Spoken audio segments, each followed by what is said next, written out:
l'affaire DSK, mai 2011, à New York.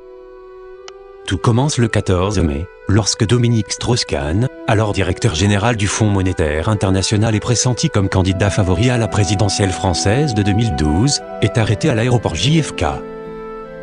Quelques heures plus tôt, une femme de chambre de l'hôtel Sofitel, Nafissatou Diallo, l'accuse d'agression sexuelle et de tentative de viol dans sa suite. Les images de DSK, menottées, encadrées par la police new-yorkaise, font le tour du monde et déclenchent un séisme politique. En France, c'est la stupeur, celui que l'on voyait déjà comme un futur président est brisé en une nuit. L'affaire prend aussitôt une dimension planétaire.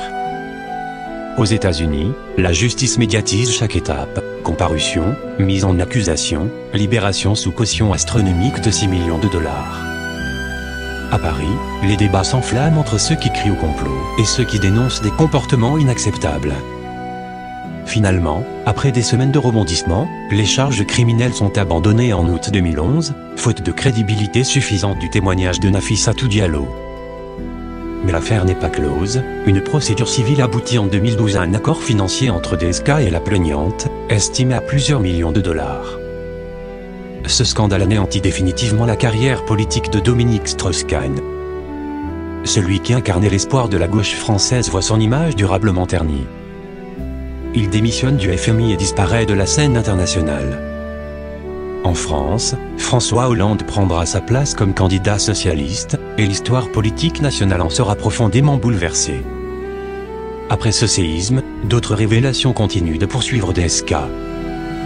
En 2012, l'affaire dite du Carlton de Lille éclate, il est poursuivi pour proxénétisme aggravé, accusé d'avoir participé à des soirées libertines organisées dans le nord de la France. Après des années de procédure, il sera finalement relaxé en 2015, mais l'étiquette de scandale sexuel ne le quittera jamais. Depuis, Dominique Strauss-Kahn s'est éloigné de la politique française. Il s'est installé au Maroc, à Marrakech, où il mène une vie discrète. Reconverti dans le conseil économique et la finance internationale, il intervient ponctuellement pour des gouvernements étrangers ou des entreprises, loin des caméras. Ses rares apparitions publiques se limitent à quelques interviews documentaires, où il évoque sa version des faits et son regard sur l'économie mondiale. En France, son nom reste associé à une immense occasion manquée. Beaucoup d'observateurs considèrent encore aujourd'hui qu'il aurait eu de très grandes chances de remporter la présidentielle de 2012 face à Nicolas Sarkozy, si le Sofitel n'avait pas bouleversé son destin. En 2020, il participe à un documentaire intitulé DSK, L'homme qui voulait tout, où il revient sur son parcours et ses erreurs, mais sans jamais réussir à redorer son image. Dans l'opinion publique, DSK demeure le symbole d'un pouvoir brisé par ses excès, d'une chute vertigineuse de l'un des hommes les plus puissants du monde.